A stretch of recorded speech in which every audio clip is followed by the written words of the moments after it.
it, Old Nan would lean in close and whisper, "How can you tell if the man is wearing the beast, or the beast is wearing the man?"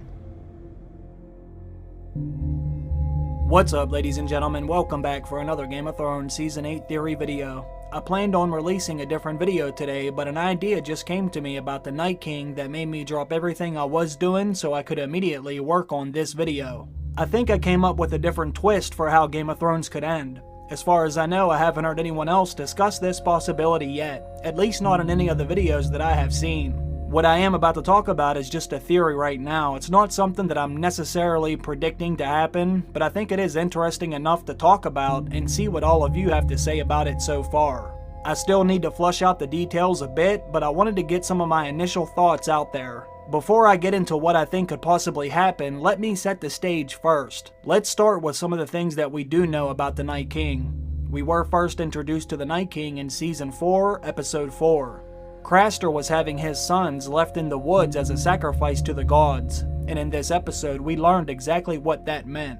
A White Walker came and took the baby, then he carried the baby to the lands of Always Winter. He placed the baby on an altar made of ice, then the Night King revealed himself and some of his powers. By placing a finger on the baby's cheek, he was able to turn the baby into a White Walker. Then, in Season 5, Episode 8, we got another glimpse of just how powerful the Night King is. While Jon was at Hardhome, they came under attack by thousands of Whites. Jon and his small group of companions were able to make it out of there alive, along with a small force of wildlings, but the majority of the wildling encampment was slaughtered. As Jon was leaving, the Night King revealed himself again, and he also revealed one of his greatest strengths. As a show of power, the Night King lifted his arms, and all of the fallen wildlings opened their eyes, and they started to stand back up. The wildlings' eyes were now blue, just like the Night King's and the White Walkers. I think most of us assumed someone was controlling all of the Whites, but when the Night King brought all of the wildlings back to life right in front of our eyes, it pretty much confirmed it for me.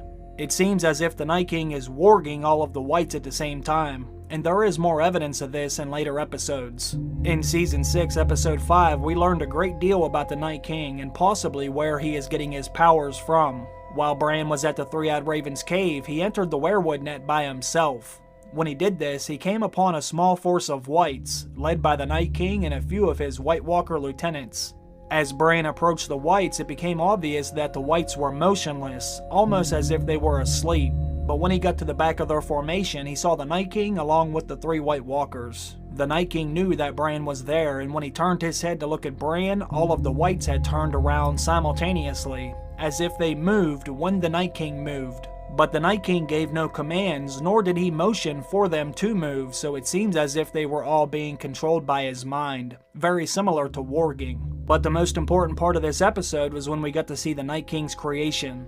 The Night King was created by the Children of the Forest after they had plunged a dragonglass blade into his chest. As the dragonglass pierced his heart, it turned his eyes blue, so I think it's safe to say the Night King was the first White Walker to have blue eyes, and it could help explain why all the other White Walkers and Whites' eyes are blue too, because they are all under control of their master, the Night King.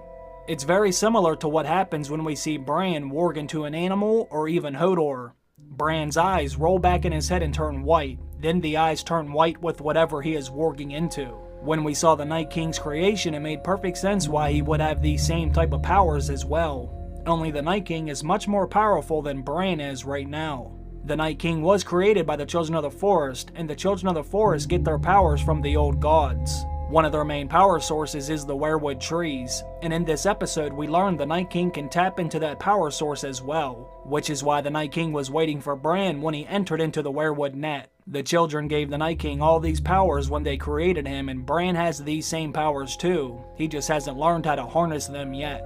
We have seen Bran warg into animals and even people, just like the Night King, but we haven't seen Bran be able to control an entire army yet. But Bran also has a power that we haven't seen the Night King use yet either, and this is where we get into the main part of this theory. There is one awesome power that wargs or skin changers have. Not only can they control animals, but they can also live second lives through these animals. If they are about to die, they can enter the mind of something else and live on through that.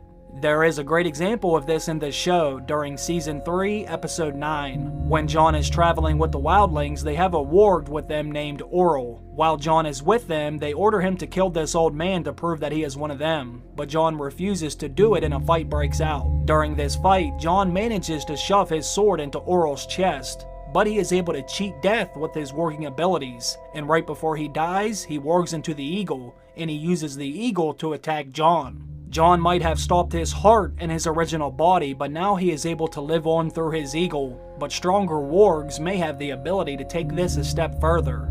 In the books, there is a character that goes by the name of Varamir Sixskins. He is a very powerful warg that is able to control 6 animals at the same time. After Stannis smashes the wildlings right outside the wall, Varamir flees and he ends up getting stabbed by a boy when he tried to steal a cloak off of the boy's dead mother. He was mortally wounded by this and he knew he was on the verge of death. Instead of just warging into another animal so he can still keep his consciousness, he decided he wanted to take this a step further by living a second life through a person instead of an animal. Right before his body gives out, he attempted to warg into a woman named Thistle, but when he does this, the woman has a terrible reaction as if a virus just entered her body. When she feels him inside of her, she starts screaming and clawing out her eyes. She ends up biting off her own tongue and Varamir can taste the blood, so he leaves her body and enters one of his wolves instead. He tried to live a second life in another human, but he wasn't able to, but perhaps a more powerful warg could. Bran Stark and the Night King may have this ability since they both seem to be the most powerful characters that seem to be tapping into the same power source. We have seen the Night King enter the mind of animals and people, but they have all been dead. What I want to propose is, what if the Night King enters the mind of a living person? And this is the big twist at the end of the series. Jon Snow and his companions are on a mission to kill the Night King, and they just might get their wish, but what if the Night King enters the mind of something or someone else right before his body gives out? It's not exactly clear if the Night King possesses this power or not, but there may have been another clue in Season 7, Episode 5 when Bran sends the ravens beyond the wall. When Bran went spying on the Night King, he immediately sensed that Bran was there. When the Night King looked up at the ravens, they almost exploded, and Bran snapped out of them. It seemed as if the Night King forced him out of those birds, and it was another show of the Night King's strength. His mental abilities are still overpowering Bran's abilities, and this is messing with Bran's head. Bran knows the Night King affected his warging, and he can also affect what happens inside of the weirwood net. There was another interesting scene during Season 7 that may have been a clue that the Night King won't be stopped if you just kill his body. In Season 7, Episode 6, we learned that when you kill a White Walker, you also kill everything the White Walker raised or was controlling. Jon killed the White Walker and all of his whites dropped. Later in the episode, Beric Dondarrion suggests that if you kill the Night King, then you should be able to stop his entire army. There's another. Killed him. He turned them all.